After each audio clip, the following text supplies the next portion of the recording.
I'm ready. Good morning, Mr. Amphy. How are you doing today? Doing well. Yourself? Happy New Year's to you, brother. Happy New Year's to you. All right. So we're bringing in the new year with a lot of important content that's going to be offered by you. So I want to continue along that path. You have a lot of poignant things to offer people, and your voice, though there's many like yours, we're going to continue to expound upon why it's important that they also pay heed, especially to what you have to say and why is it important. So when we left off, you was explaining the specifics about your past and why it's important that people understand that what you've learned from your past and how it's helped you grow into a better human being as a more wiser, stronger, dignified Black man, and the importance of taking whatever tools that has been presented to us as Black people individually and collectively and use these tools to help us to grow into better people. So on that note, would you like to offer anything else before I finish with my questions? I just think it's just about perspective. I just believe that, when we look at even the celebrities, most celebrities, very few who are in the spotlight come from the perspective of the actual economic bottom.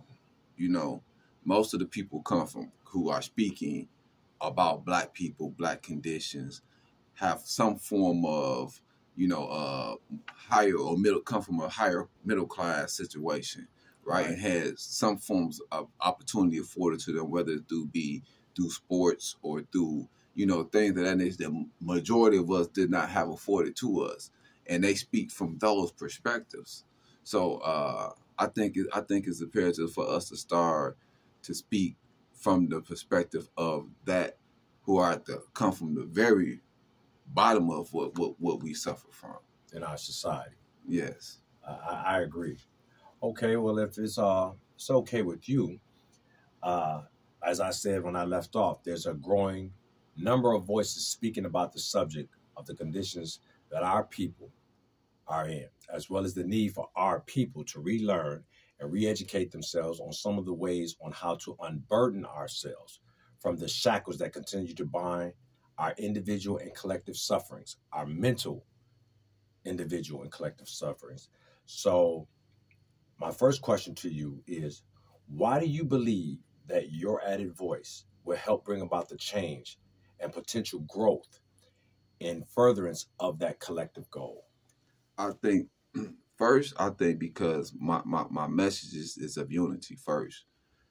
Second, it's not about me personally, my what I have individually to progress business wise, which I explained earlier, is my platform is more about us understanding that what we can do as a collective, and the business aspect is to show what we up against as a people trying to build, and it's about expanding and us building for self, where a lot of the conversation is about inclusion. A lot of the conversation we speaking of is about inclusion with other people. Right. My conversation is about us establishing self-value. And I say that a lot of the conversation also is that we looking at what others are doing to us, and I really want to focus. I pay attention to what's going on as far as attacking us, but I'm looking at what we can do for us. And I believe that if we speak more on what we can do for self, if we focus more on applying our interests to us, more so than applying our efforts to getting out the community, then we will progress as a people. We will build as a people. We will have value as a people. And that's what I don't think we speaking from a viewpoint of strength when we speak. We speaking from a viewpoint of someone giving us power instead of creating us creating the power ourselves. Yes. Okay. Good point, and I want to expand on that. And I want to toss an example out there and get your feedback perspective from, because I think it's right on point. Similar to what we know that goes on in our communities, where it's so hard for a lot of us to try to start these small mom and pop stores like we were so known for doing. But now we got all these different people that don't look like us. They're whatever monies that they make, they don't spend them back into the communities. And yet we run to them and spend our money with them. But if there is someone within our communities trying to do that, we don't want to shop with them for whatever reason. What is your perspective of that? Why do you think we do that? Well, I tell people this. We all play Monopoly. My generation, 47. My generation, we all play Monopoly. How do the game end? One person collect all the money. Right? So if you want to keep playing, you got to have the money circulating in the game. Right. You see what I'm saying? Right. So we want to keep playing, but we don't have no wealth circulating in our community. Right. You see what I'm saying? Right. So this is what you have to do. So as a people, you have to understand that. If you understand Buy American, why? Because this created American jobs. But you have to understand those American jobs notoriously discriminate against you. So therefore, you have to understand Buy Black. You see what I'm saying? Right. Because and as a people, you have to understand when we look at history, we progress doing that. We prospered. We have the talents. We have the skills. Right. If you don't want to be victimized by crime, right, then you have to have wealth circulate in your community. Nobody as a kid said, I want to be a burglar. I want to be an armed robber. Right. That's not what they pursued or wanted to do. But they pursued what they saw was available. Okay. If I see somebody making money doing it and it's accessible, I don't need such and such to set up and do that, then I'm going to go do it. Right. So that's the difference in what I'm trying to say is that we create enough, right, for our communities to be prosperous. That's true, because there's plenty of people that have spoken on this very subject, and we're big on statistics because that sometimes they are applicable, and that we spend billions on all of these material objects, clothes and shoes, which was popular in the 80s, the Jordans and whatnot. And yet, none of that money has circulated back within our community, because we see the examples of it. Everybody has the shoes on or the clothes, but since the money didn't come back into the community from where these items was purchased, we don't see the long range effects of spending within our community, having the money circulate so we can rebuild our communities, correct? Yeah, right. And it's even worse than that, right? You not only that you don't circulate your own money in your community, right? You generate the wealth for other communities. Hip-hop is America's biggest export. Right. Right? It ain't country western, it's hip-hop. Right. You don't control that. They came in your inner cities, took the youth out your inner cities, right? Use the music, the sounds that you popularized, and generate wealth long-term for their families off of the resource they took out your community, because you don't want to invest in your community, because you don't want to invest in your children. And I tell people, you looking at the stock market, your children your biggest investment. Ask LeVar Ball. Right. You see what I'm saying?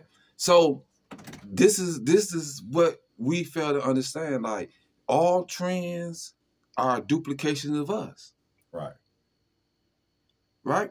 It was just a lack of resources for that person to be able to produce their talent, right? They can draw it on a piece of paper and all that, right? But it's a lack of resources. So we have a responsibility to create those resources, right? To be able to utilize them talents so they benefit our community and they benefit him. Right.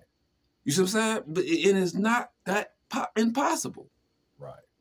But we have that, like we were speaking before. Me and you had spoke at a time before. I had a glass tank with a fish tank with Oscars. They was biting off the Oscars, right? And we put a fence, a glass piece to separate them. When we moved the glass piece, they wouldn't cross the line. The fish stayed across that line. And so I believe that because what happened after the Reconstruction period, what they did to black businesses, right? Right. We scared to cross that line. Because they went and burnt down black communities. The black communities, murdered the people. And after so many times doing that, because there's been a lot of that in the news lately, there's so many people starting to talk about, like yourself, about trying to rebuild against all odds. However, you got a greater majority who's always reminded that, okay, you're right, we did do this, but look what they did. What's to stop them from doing it again? That fear is there. Right. We have that problem. And black people I'm in the community, so when I'm selling products, I have this conversation with my customers, and they tell me this repeatedly. Right. But I have to tell them that's cowardly. Right. You're gonna have to stand up and be a man. Or a woman. Right. You're gonna have to be an adult and have to protect the next generation. Right. Freedom is not free. The reason why we don't have it. Good point. That's a very good point. Okay. That leads me to my second question. Do you believe that our people, individually and collectively, can find their way, our way, out of this social stigma we're still in? I believe for interrupting you, because you, like you said, we can say it. There's a lot of people. There's a lot of voices now saying it. So, is it impossible, or is it just going to be a really difficult challenge? And if it is, why? I'm gonna say this: it's very possible, but the mind state isn't there. The purpose of me seeking to build the platform, right, is to pull a few brothers together, sisters together in Milwaukee first, set an example of self-sufficiency through actions, show that example, how we do it, not sell it to my people, right? Because you can benefit off doing it. You're going to profit off doing it. Right. I don't have to put it in a program and sell it to you for $50 to add into the program. Right? I can actually generate business with you and generate revenues with you. I don't have to make money, get it off of you. And this is a problem with a lot of the platforms we have as well. Right? We trying to get it off each other's. Right. You see what I'm saying? So when I'm saying, things like, so if I say things like, as a people, if we in the same neighborhood, then we can do concepts like, we can leverage our consumerism. We can say, well, you buy gas at the same gas station within a 5-mile radius of your house. So all of us gonna take our money, we gonna go buy gas 20 miles away on purpose. Keep the receipts. Then we're gonna go down our ornaments and we're gonna say, look here, we spend this much at a gas station. We want this. We want the bond set up. We want this gas station in our neighborhood. Right.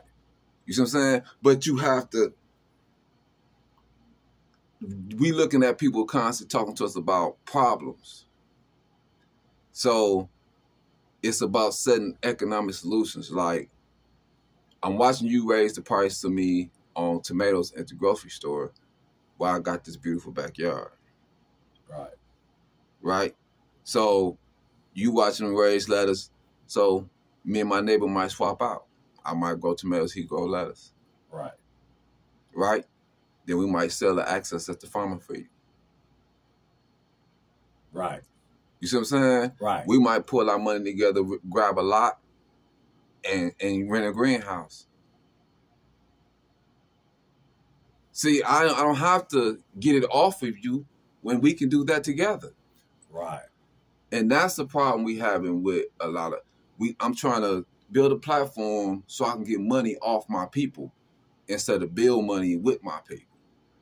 Okay. And do you believe that is one of the biggest hindrances to our ability to come together, collective, and to be able to grow, is our inability to see each other as allies and comrades, as opposed to enemies and combatants and competition? The biggest misconception we have in business in the Black community is that business is a individual endeavor. Now, and you hear the white people talk against socialism, right? The stock market is socialism. You look at it's 1 million shares of this company, right, spread out through thousands of people. Right. They use a collective group of people money to build this company, to operate this company. Right. You see what I'm saying? Right. How you think you by yourself going to compete with this 100,000 people resources? Right. Is not only is they doing that, those corporations pull together, right? And they will have a lobby group together. And they will finance that lobby group. That lobby group will go to DC and lobby on the interest of their whole organization, of their whole industry. Right, as opposed to just individual members. When you live in a democracy, right, power is concentrated. Right. The weak is those who divided, the individual, free thinker, you're the weak ones. That's the facts. Unless you get a collective of people to think like you, that function like you, right? You're out there alone. Right. Against a collective of people who are working to keep an advantage above you. Right. So it's going to be a small group of us who figured out we have to work together. Right. Now, the problem with this is things are going to get so tough. It's going to cause a lot of problems in families. Right. See, a lot of times either your family going to pull you down. They're going to have to let you go if they don't want to participate. Right. Because we getting to a point where we can't carry a lot of dead weight. Right. Food prices going out ridiculous. It's less and less Black people even own any homes. They raising prices on rent. Right. So you have to understand that, meat shortages. Right. You have a lot of economic issues bringing America to a third world country. You have cities like Illinois, the water privatized in Illinois. I didn't know that. The water privatized in Illinois. Yes, private companies own the water in Illinois. That's why Illinois pay almost the highest water in the country. Wow. And the reason why they stopped telling you how they were going to fund the construction of the highways, all that, because they plan to fund it by privatizing. The thing what they was trying to do with the post office was privatize the post office. This is why they shortened funding the post office. They're trying to privatize your water. They're privatizing your land. Illinois don't even own their tollways. Really? Yes. The tollways are not owned by the state of Illinois. They sold the tollways. They don't own the parking meters in downtown. This is all facts. Wow. And at once upon a time, they did own them. Yes, they did. They sold about 14 years ago. They sold the tollways. About 10 years ago, they sold the parking meters. Wow. So you have to understand nothing is free in this country. You don't have a space to stay. So it's getting to a position where if you don't pull together with like-minded people you eventually gonna stop. Okay. That makes all the sense in the world. And we see it around us all the time because just for something simple, we can't seem to agree on moving forward, sitting down at the table. You heard it a lot over the last few decades where people said, and our people, even the ones that are not as financially or socially or whatever affluent, but they still recognize that basic tenement in that they could say, you know, the Latinos stick together, the Jewish people stick together, the white people say, why can't we stick together? Well, it seems collectively, individually as well as collectively, we can always ask that question. In my opinion, it seems like the hardest thing for us collectively is we haven't accepted the reality that individually we can't get past the distrust. Well, it's that, and it's the falsehood of the imagery. Mm-hmm. You see, if you listen, when you paying your $700 rent with a $600 outfit on, you delusional. Right. So, and when black people say it's successful black people, and then they name Jay-Z and they name entertainers and they name entertainers. Right. They're delusional. Sports entertainers or music entertainers or television and film entertainers. You know, and a few independent business people like Earl Grey and John Johnson, who did Jet, and Oprah Winfrey. Right, but now you can't name Earl Grey and John Johnson because they came in at a time when black people were united, when black people had a civil rights movement going.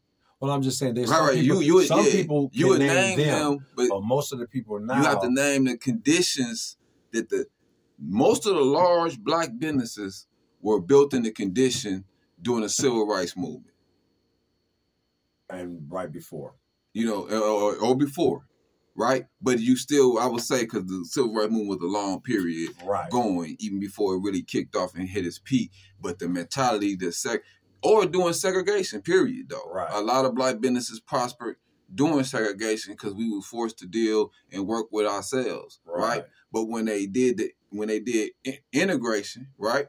Right. All the successful blacks, first thing they did is they moved out the inner city. Right. So now my mama could have been the maid cleaning the doctor's office, but he ain't there no more. So I don't see him no more. Right. So I'm not aspiring to be him because I don't really know what that consists of, and I don't know if I'm capable of being that, right? I don't know the resources there. I don't have him there to coach me and to give me advice. Right. But the guy who doing the burglaries, he's still here. Right. The dope dealer's still here. Right. The armed robber's still here. Right. And the moment you get some money, you move out the neighborhood and you go nurture the suburban kids and criticize and criminalize the inner city blacks who look like your children. Right. Still placing the stigmatization on your own. Right. You see what I'm saying? And then we got to understand,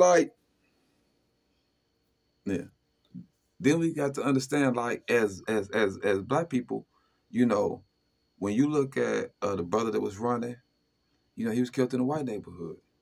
Police didn't want to prosecute him. Ahmaud Arbery. Right. You know what I'm saying? When you look at a lot of the mistreatments that happen to blacks, it's in those neighborhoods. That's all because you don't want to create your own value. You know, in yourself. And that's important. Yes, because then they're going to want to come to you. You have to understand we lead all these industries. Fashion, music, we lead those industries. Right. They will watch you mix the chips up and then they come back and mix the chips in the bag. They watch you eat pickles and a Pepsi and peppermint, then they start putting pickles and a peppermint in the bag. Wow. Right. Okay.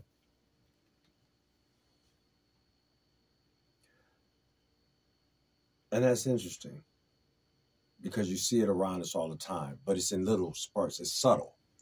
And that's why, excuse me, it seems, which actually leads me to the other question I was going to ask you, why it seems so difficult.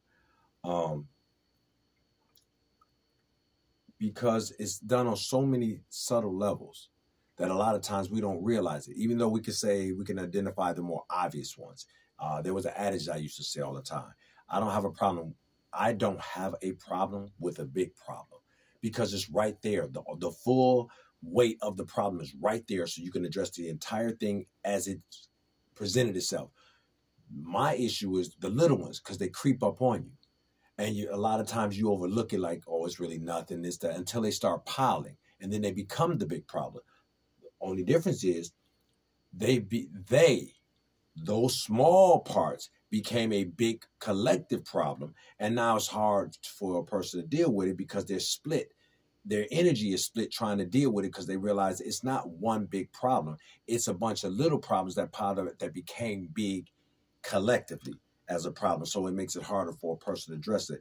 Like I said, that's what actually it was going to lead me to the next question, but it looks like you wanted to comment on that. Because I was going to say, I got a thing where I call, you either have an ostrich or a bull mentality. Either you're going to stick your head in the sand or you're going to face it head on. And a lot of Black people, we have an ostrich approach right now. You know, we don't want to face with our real problems, you know. Right. And that's what it's beautiful how you ended that, because that leads me to my third question for you. Why do you believe it's been so hard for our people, individually and collectively, to embrace the belief that their current conditions, as we know them to be now, and have been that way for a while, were actually the result of careful planning and implementation decades ago? I think they just accepted it is, and I think they don't want to do nothing. I think they don't feel they can fight against it.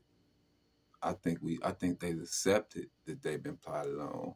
I just don't believe they feel like they have the strength to fight against it. And why do you think that is?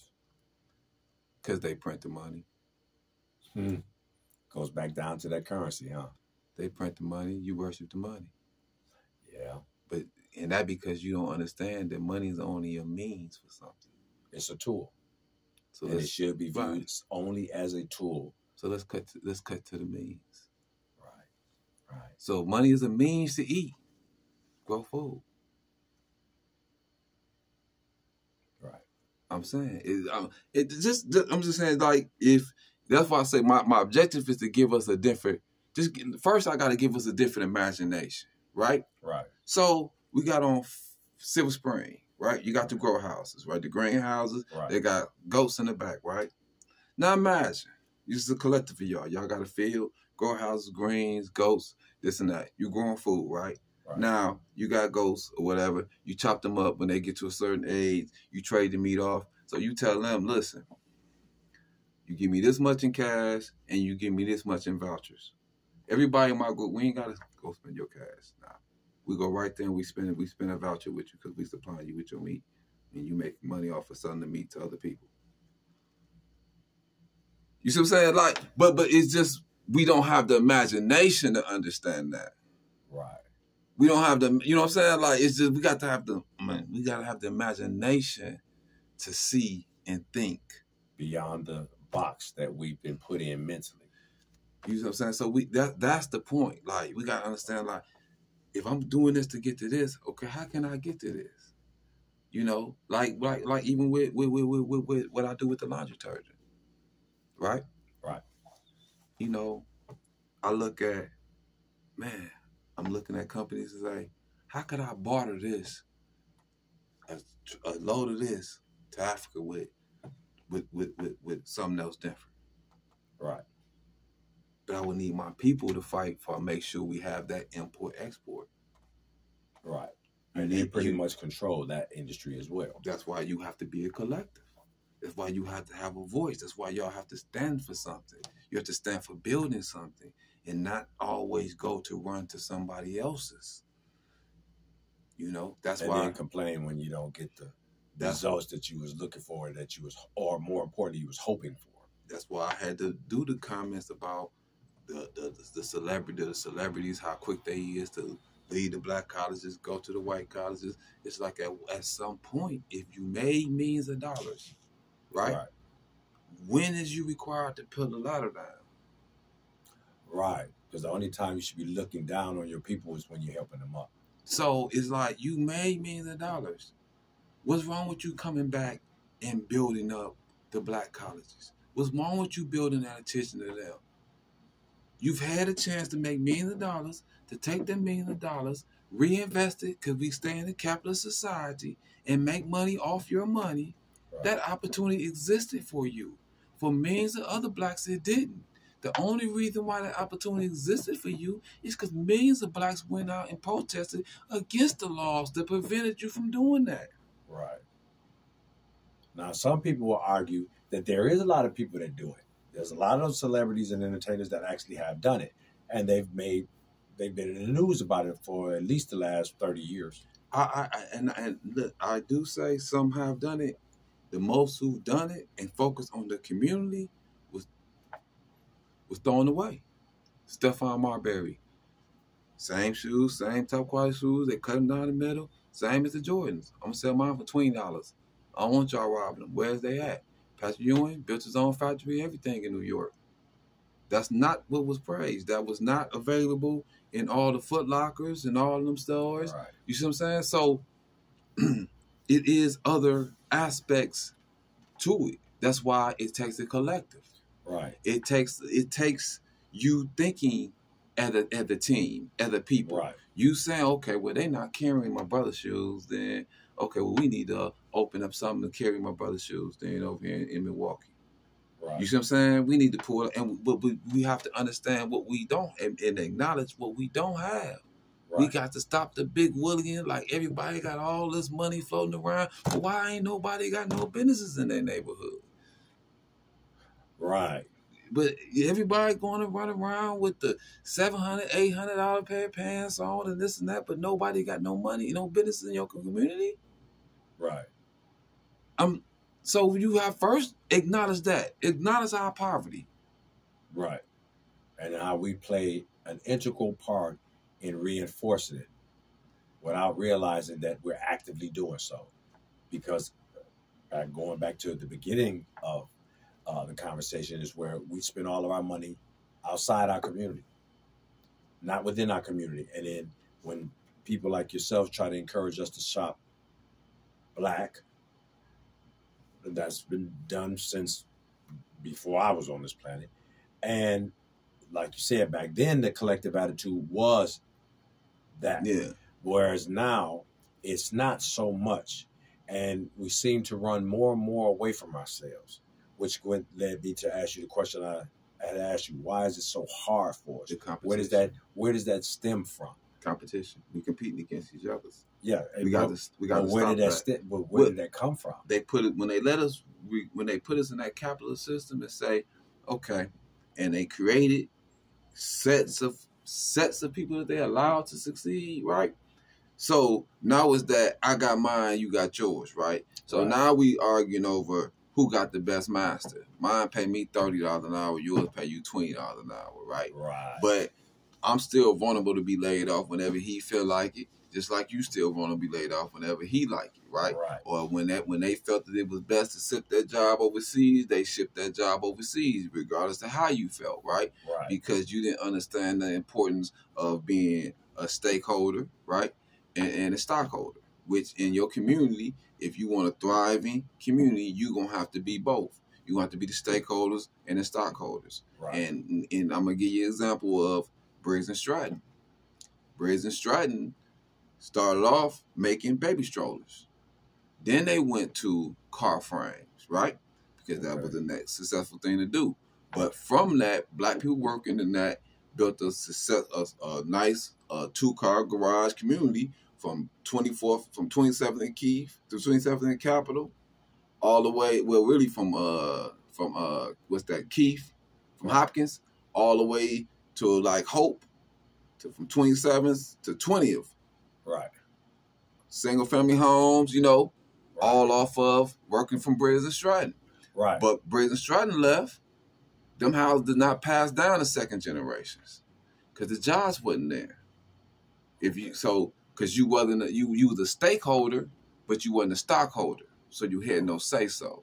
Right? If you was a stockholder, right, now you could have said, no, we're gonna make solar panel plants out of here so my kids can have jobs over here. Right. You see what I'm saying? It ain't for this factory ain't finna leave here. We finna produce something else here. So, but that only happens if you work collectively, if you pool your resources together, if you understand accountability.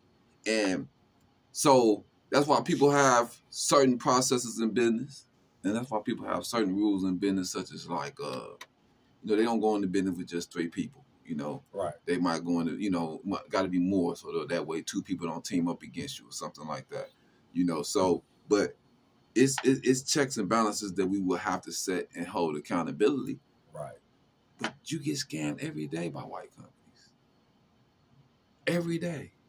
Every day. From they charge you if you got a house, your mortgage is higher. You black. Your car payment's higher when they loan your money for your car. This is all statistically proven. Right. You get scammed every day from them. Right. So you have to. What I'm saying is you're better off collectively forming groups amongst your people, right, and holding them accountable. It's right. Easier to do checks and balances with someone in your community, with your collective in your community, than it is with stocks. Right. That's very interesting. So, in answer to the question, like I had asked, the current conditions was actually created, because my question was specifically that the current conditions was implemented decades ago. So you gave a good example. I think you gave a good example, or at least a good related example, like with the Briggs and Strattons and the A.O. Smiths, because I'm familiar with that too, where they had all these good jobs and everybody was able to get these nice Lincolns and Cadillacs and finally buy a home with a garage and 1.5 or 2.5 car garage and so forth and such. And at the time, it was just like, okay, this is an opportunity. Let me get it before it's not there anymore.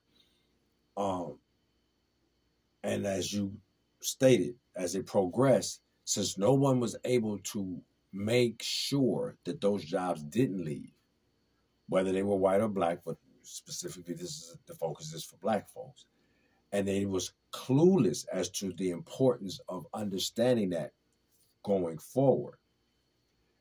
Do you believe that helped aggravate the situation with us currently?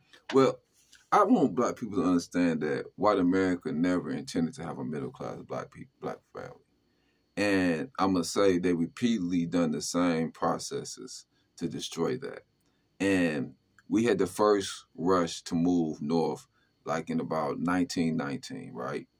And so right before like, a little before that, before the World War I, when everybody went off to World War I, and the white men went off to World War I because they didn't want black men to vote to fight for the war, that because they didn't want you to be considered a rightful citizen. Understand that comes back from the Roman rules and all that. You had to be in the army and fight to be a citizen. That's why they didn't want you to fight. So that's how long they've been plotting against you. They didn't want you to be in the war.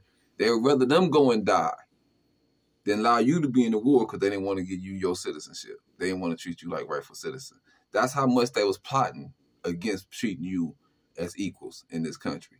That's how much they was plotting against you. So we came up north to fulfill the jobs that was left open by the whites who went up there, right? Right. So what did the white America do? They start mass European import migration. Right. They start bringing Europeans, to Germans, to Russians. They start bringing all them over here, importing them over here, giving them the jobs, right? So America never had no intention of having a strong middle class black America. Okay. This is where they get replacement theory. This is what they do. Right. You see what I'm saying? So that's why it's all about perspective and understanding. You listen to their news and their media. This is why you don't get together, because you listen to it from a false perspective. These people, a nation of immigrants opposed to other people immigrating over here, worried about them being replaced. They're not considered native. They're called Europeans. Right. This is not Europe. No, it's not. You replace somebody. Although most of the principles, most of the ideological,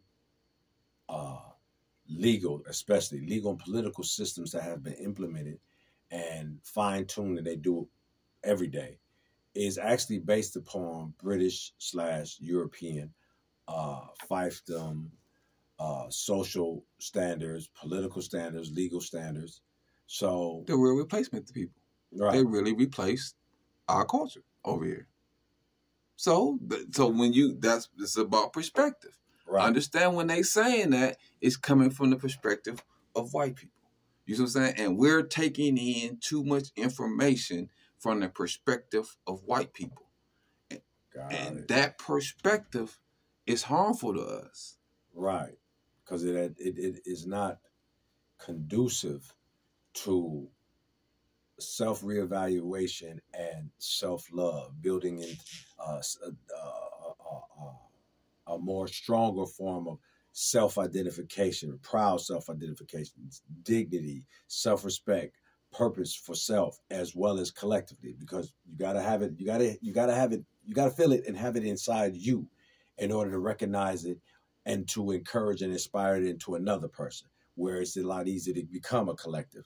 And it's ironic because we seem to can do it when it's negative, like crime and street crime and stuff. We can do it. We seem to have no problem doing it then. That because it's accessible. Right. That's because it's accessible. It's more accessible. That's what you have to understand. It's accessible. We have no problems with spending money in that area with our own in that case. Right. So, of course I'm going to do it. You have no problem circulating. You don't have no problem going to do your inner city to buy weed from nobody in your inner city. Right. But this, according to your question, though, why you got to understand that this is your conditions is planned. Let me give you this prime example. Milwaukee, Wisconsin, blacks locked up for marijuana, 9-1. Right. Right. Throughout the rest of America, statistics are similar. Right. Right. Now, those same corners they was locking your kids up from selling weed out of, them gas stations selling weed now. Right. So you got to understand that they're right in your face economically castrating your community. Something they've shown that they can make money off of, right. Something that has no death rate, right? While Wisconsin is 17th in dispensaries in the country. Right. Right? Something that causes 90,000 deaths, as far as alcohol. Right. 90,000 deaths a year. We 17th in the country, but marijuana, which black people have shown they can sell and make money, you don't lock them up for doing it. Right. Right? You have economically castrated them from that. So you have to understand that's a plan. That's a strategy. Right. It's an attempt. That they know what they're doing. Now you look around the country, dispensaries are controlled by whites. The growing permits are given by whites.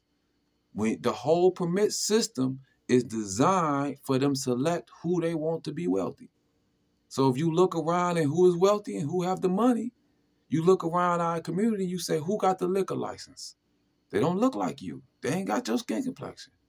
But liquor is causing violence in your community, but you don't sell the liquor in your community. Right, good point. So you have to understand that is designed. Right. They didn't design that today. They been did that. Right. When they came through and built that freeway, they picked the black community. So happened when the George Floyd situation came up, they talked about how they came through and built the freeway in Minnesota through what? The black business community. Right, dividing further. Because they teach you to worship the money and not the process that builds the money. Right. And that's where it seems like we lack a lot of financial literacy, because that's the crux of what you talk about. In order to be collective and to grow, you have to have some sense of financial literacy, and you have to want to have a sense of financial literacy. And we both know in our schools, they never taught that. So most people can't even balance a checkbook, let alone know what one looks like. Yeah, they're not going to teach you financial literacy because you're the world's piggy bank. Right. See, you're the piggy bank for everybody. You have to understand white people live off of two incomes. They live off of their income and they live off of charging you a mortgage. And you mortgage their house, because they had access to the credit. So they buy the duplex. You rent it out. You work 40, 80 hours a week to pay them, right? The rent, because that's what it's about, 80 hours a week now for your rent. You work 80 hours a week for their rent. And they they pay off their mortgage. When they retire, they sell off their house or that's how they live. See, you don't have that access to that. Right. See, but that's why I say you have to come and form your own community, and then you have to, as a person, people vote and say, no, we demand land ownership rights. Right. That's what you have to do. That's why you have to come together, the collective. So us who gonna come together and say we're gonna move in the same community, right? Because we understand proximity, right? Build strength. Right. And those who gonna demand those type of rights, we're gonna be better off than those who want to be separated in our those communities where they figure out ways to tax you out your houses. Right. You see? So that's what you have to understand. That's why you need each other. Right. Now, you and I both know, coming from prior generations, it's easier for us to grasp that concept. However, now we are so overwhelmingly fed entertainment, senseless. I mean, there's nothing wrong with entertainment. There's nothing wrong with a good movie every now and then, or not a nice song, but now we're fed more content that goes against our best interests. You have those that fight against that and come through. However, the majority of the entertainment supply is anti-black, anti-us. Yeah. And it is my opinion that is one of the things that you're so adamant about working on, helping us understand that is the whole purpose for that. Because if they keep you entertained, then you're not likely to embrace, desire, or even be interested in being educated and or re-educated, because you've been so thoroughly socialized to seek entertainment, because education requires work. And that was an adage you were familiar with saying, with humans are like electricity. They take the path of least resistance, primarily because this is how they've been put together or socialized. Because if you socialize to look at this stimuli, you socialize to look at this makes me feel good, even if it's temporary. And you do that enough with a human being, they no longer are thinking along the lines that, okay, I also need to be educated. And now their education is substituted with entertaining education, which is why you and I have both witnessed and sometimes participated in conversations with individuals who spent so much time telling you what Puff Daddy was doing, what nowadays Megan Thee Stallion doing. Okay, that's interesting. Well, what is Tyler Perry doing? What is Spike Lee doing? Well, those figures. It's worse than just being focused on the entertainment. It's the fact that what they present promotes you negatively. What they present in entertainment also promotes self-hate amongst you. So good point. That's the biggest aspect of it. If you watch, if you sit and watch TV on the regular basis, if you watch, say, Sopranos, right? You watch the Sopranos. Now, they show them as mobsters or whatever, right? Right. But they're organized. They have a code of conduct. Right. When they show the blacks, you have no code of conduct. You have no organization. You even in the TV series, when they told the one Italian he couldn't rob the semi trucks no more, he go get two blacks. This how dumb they portray us to be. You go get two blacks, nobody can drive a semi truck, but they finna heist a semi truck. Right. Then they goofy. They get into the truck and they drop the gun. Wow. This is how you portray. This is how they will portray us. We got to be clumsy. We got to be, they'll show you the Italian mobs standing on strong arm and the blacks, and they ain't gonna tell you the true story how they had to go get the police on the blacks. Right. They ain't gonna tell you all that stuff. Right. So that's the problem. Or you watch a movie like Brooklyn Finest. If you pay attention, what they did was they justified the police killing the blacks.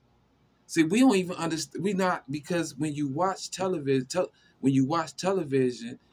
it's scripted a certain way to make you care about certain people, to make you get invested in certain characters. Right. That's how it's written, And I study script and writing, so I understand that. So when I watch the movie and they show this dude, the kid got robbed, but they never show his face. He got killed by the police, and they never show his face, but they show the protesters. They never show his family.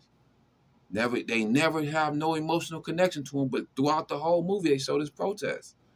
Right. Now, they show you the cops robbing the black guys, but every time they show you the black guys, they're robbing and doing something negative to each other's. Right, which perpetuate the stereotypes and perpetuates the general attitude of it's not just us against them, it's us against ourselves. Then they explain in the card party, right? Mm-hmm. He explained he got 5 kids, wife pregnant with twins. He got a mold in the house, and the city police ain't paying him enough. This is why they robbing the blacks. Wow. So they justified him. For his actions. They made it. So they made you emotionally tied to him, his struggle. This Right. white man, 5 kids, Right. 7 from this poor, and they out here in the city. Then they had the other white character, Gear, I forgot his name. He didn't care about the job. He wasn't doing over policing. He was the laid-back cop. But he allowed the black dude who now kidnapped this white woman to go past him because he don't do his job. He not sweating us, signifying that the police supposed to be on us at all time. Because he let this white girl who was kidnapped go past him with this brother who was pimping her out. He didn't fall kidnapped her. Wow. See, so this is what television does. Tell a vision. This is what it does. So it gave you that vision Right. of this negativity of black people. We pay tickets to this. We pay money for this. We make them wealthy to portray you as a rapist, drug dealer, right? Right. As the person who deserved to be robbed and killed. Right. Okay. Well, I'm glad you made a lot of points, and I'm glad you gave the examples you give, because it helps paint for me. I think it helps paint a more clear picture, because we are entertained, because we know that it is for that purpose. However, those of us who look at it for the education and the subtle educational messages in it, we're more educated by it than we are entertained. And even though a lot of a majority are entertained by it because they don't look at it for the complete value of the presentation, that a lot of times we miss things. And that leads me to the next question I wanted to ask you, because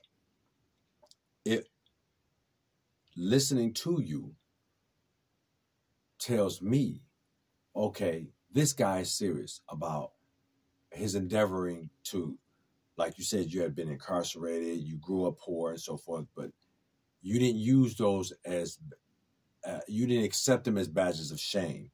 You didn't accept them as your total lot in life. You didn't accept them that this is all my life's going to be, and this is all I'm going to be good at. You said, no, while I'm in this place, I'm going to educate myself. I'm going to re-educate myself to make me better and make me more focused about what I can do individually to pull myself up out of this mental suffering and mental bondage. And I want to give back to my community because I am a product and I am a part of that community still. And I want to encourage others. And that leads me to this next question, which is how difficult, Mr. Amphy, how difficult was it for you to re-educate yourself about the kind of person you were supposed to be and you were supposed to grow into, as opposed to the person, the man, the proud, intelligent, self-sufficient, entrepreneurial Black man you become today? You know, it's difficult because the first thing, you go through a period of shame too. You know, past behaviors, past code of conducts, you know, your contribution to the negativity in your community. So you're gonna go through a process of shame first, you know, like, you know, feel ashamed of what you did, you know, how you contributed to the negativity of your community.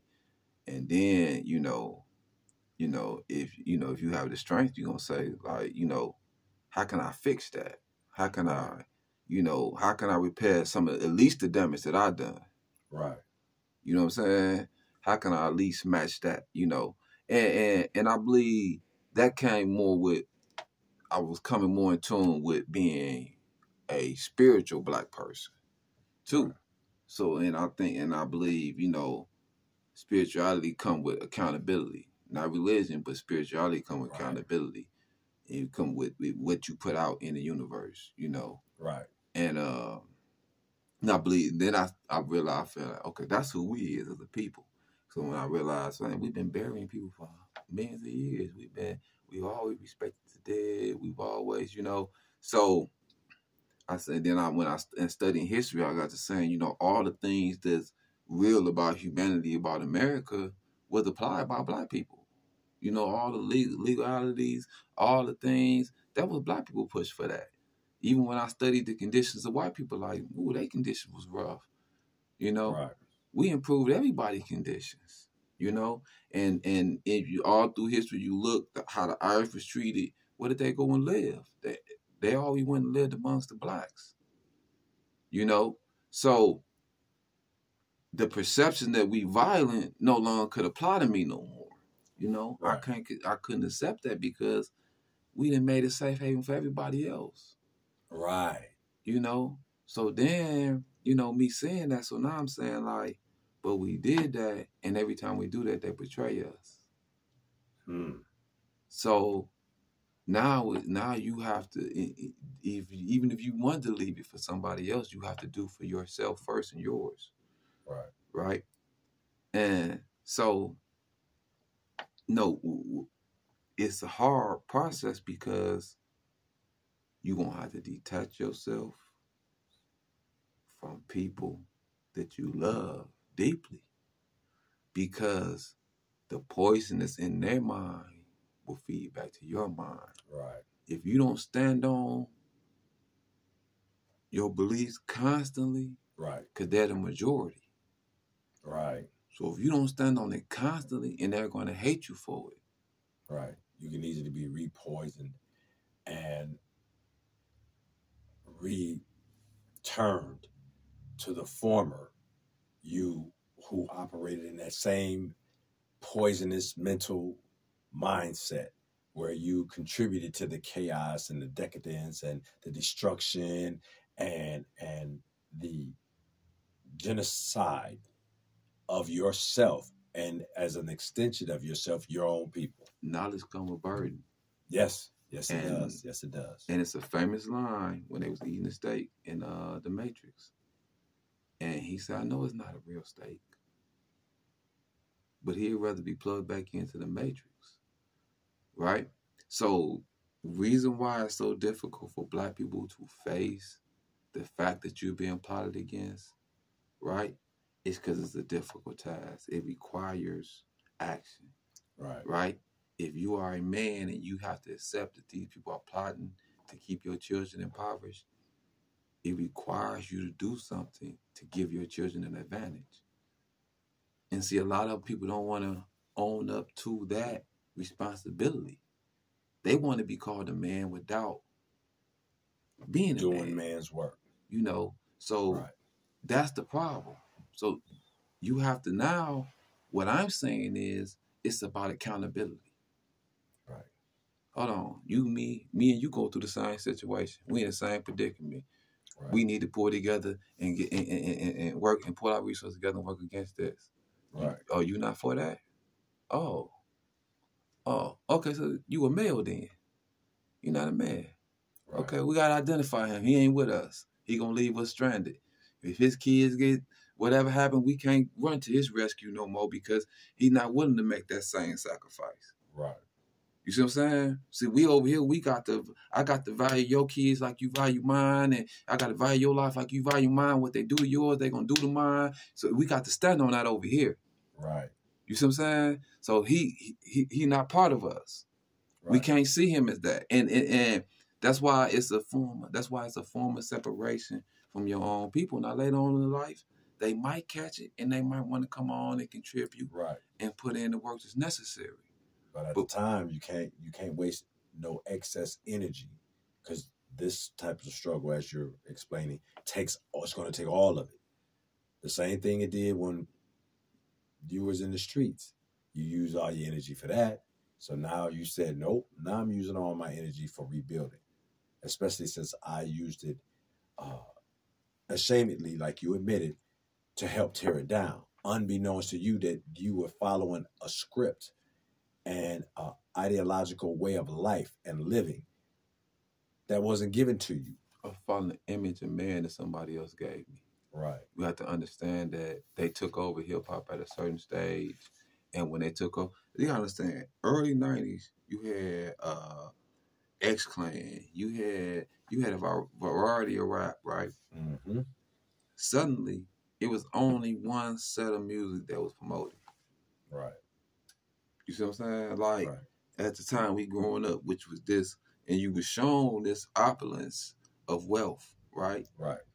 That you had no access to. But you were so told that this is how you can get it. Right?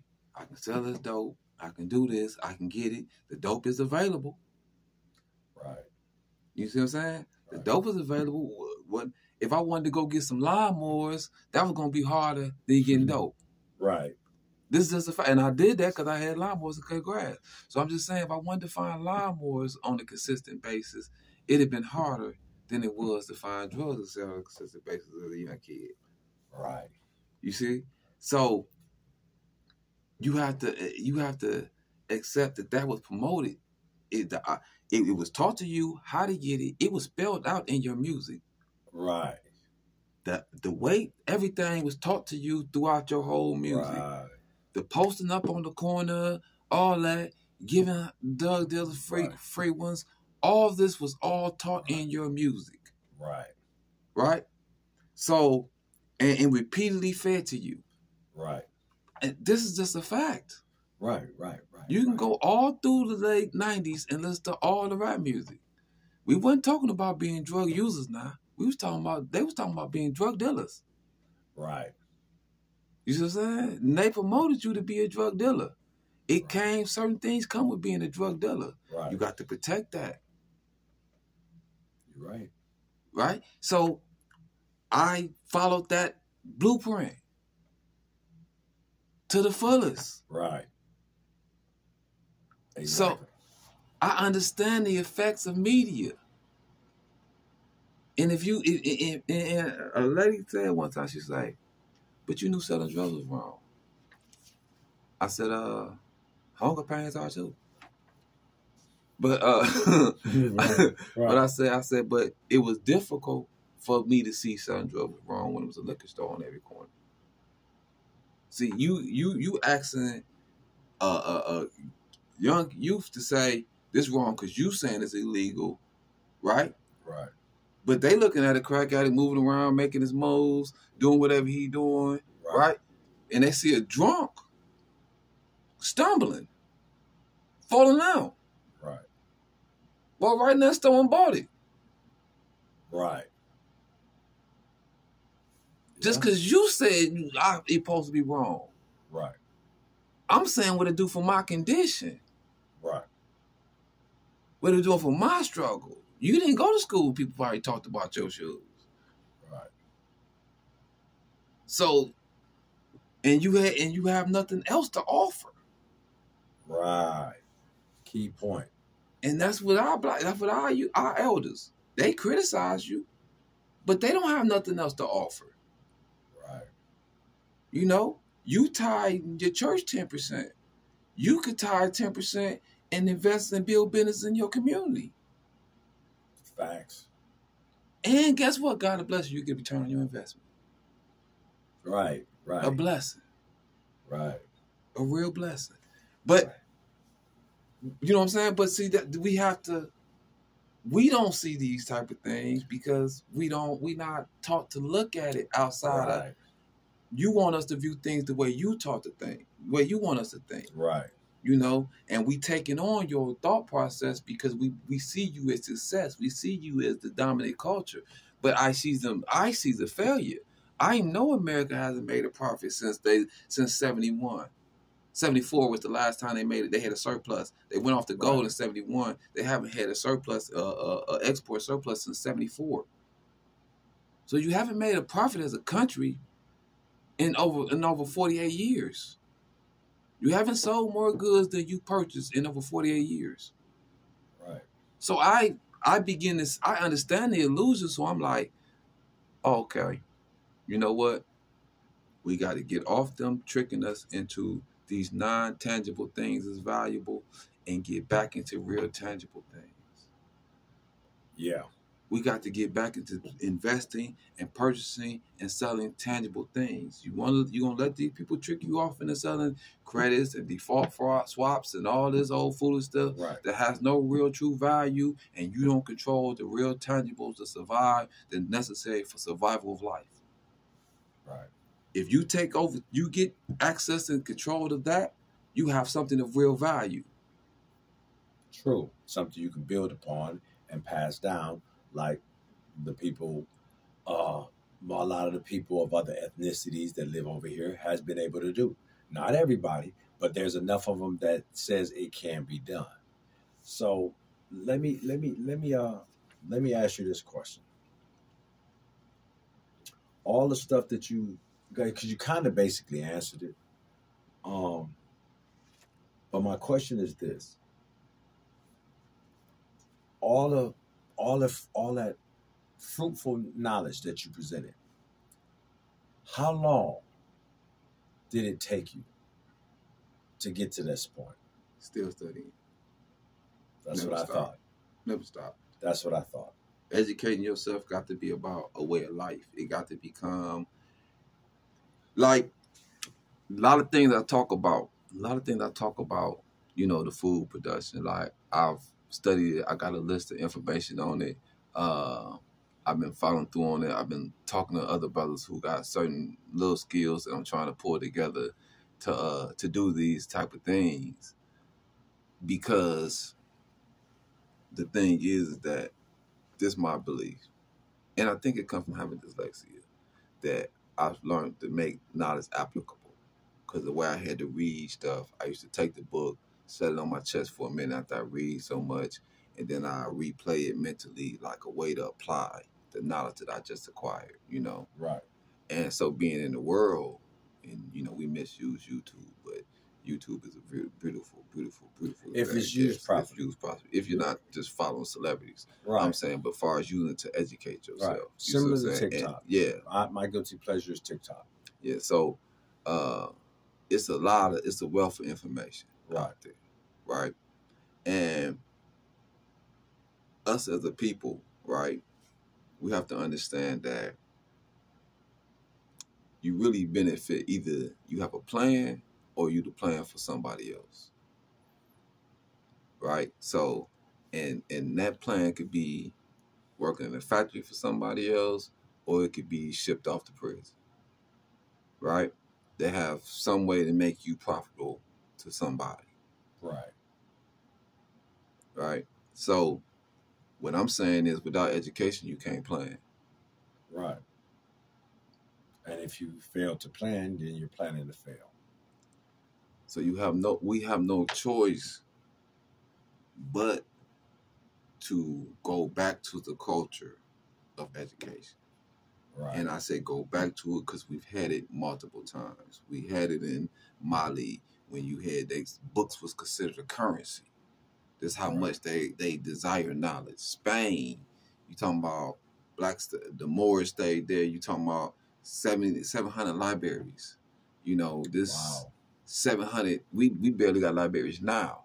Right. You know what I'm saying? And they've been lately, a lot of them has been closing down. Right. And they own them about banning books and all that type of stuff. Right. So you got to understand the Moors came and they took over Sicily and they inspired the renovation age then and got them to read books and to study. And this is who we are. Because education, and we've always opened it to the masses. You know, you look in Africa, Timbuktu was started by a female. The oldest school in Africa was in Morocco, was started by a female. Nothing to do with nothing how anybody else is about women not being educated, nothing like that. As a people, we've always been about mass education. So we've allowed people to trick us to thinking that we're not about education and thinking that being smart or intelligent is white people stuff. No. When they invade where we at, they burn our books. Look up what the Spanish Inquisition was. They burn our books. They burn our knowledge. That's what you have to understand. We value knowledge. We value reading. We value education. And when we value that, we build strong nations. Because nations require people to be skilled in a vast amount of fields, from architecture to economics to being a doctor. Everybody can't do the same thing. Everybody can't be the priest. Everybody can't be the political leader. In order to get the best people in different skill sets, you have to spread and promote education. In order to be the best that you can be, you have to be about education because every field is constantly growing and elevating. Either you're going to catch it, keep ahead of it, and educate yourself, stay ahead of it, or you're going to fall behind in everything, and you're not going to be able to lead or help nobody if you're not properly informed. So that's all I just learned. Okay, so Mr. Amphy, on that note, I want to say thank you for sharing your wealth of knowledge that you're constantly rebuilding. I'm grateful for the opportunity to have spoken with you and to be given the opportunity to interview you and to help you share your knowledge. It was a blessing, and I learned a lot of things. And before we complete and conclude this interview, what are your final thoughts about everything that you presented for this interview? Besides what you've already given us, because you've given us a wealth, but just like a one-liner or something. You know, I mean, it's just something to leave people, because it's a wealth of knowledge. So just something that'll just encourage them to go back and want to re-listen to everything you said. What in one sentence, how would you sum up the importance of what you said? Basically, faith and self will overcome everything. Okay. I agree. On that note, I look forward to speaking with you again next week. And again, thank you very much for allowing me to interview you. Thank you. Appreciate the interview. Thank you. All right.